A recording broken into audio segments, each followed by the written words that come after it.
As we all know, it was a heartbreaking situation. ABC 10's Gabriel Porras was there minutes after it all unfolded. And Gabriel, what was it like out there?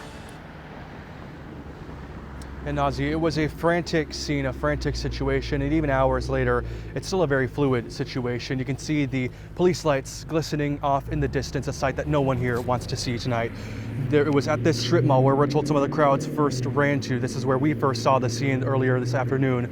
There was so much adrenaline in the air, but the heartbreak was so palpable. We were on scene less than an hour after the tragedy unfolded, which means we saw those groups of first responders, dozens of police cars, fire engines, and ambulances, and most heartbreakingly, families and mothers sobbing, asking where their kids are.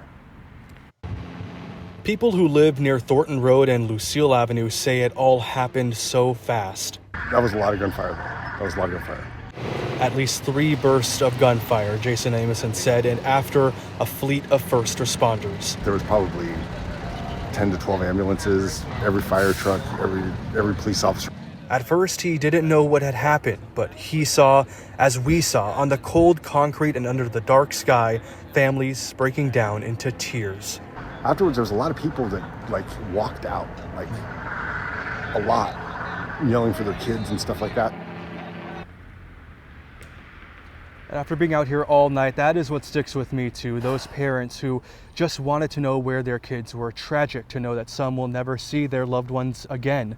As many of you know, I was born and raised here in San Joaquin County. I have been to the strip mall and been to this neighborhood several times. I have friends who live here. Was actually here just a couple of weeks ago at one of the businesses.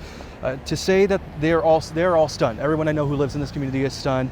In my 9 years of covering crime here in Stockton, this is by far the most heartbreaking, the most terrifying scene I have ever had to be at. To say that this is heartbreaking doesn't even cover all of it. The city is in shock tonight. Live in Stockton, Gabriel Porras, ABC 10. Gabriel Porras, I can only imagine how difficult that must be in your community reporting on such horrific gun violence. Thank you for sharing the update for us and your insights. Thank you.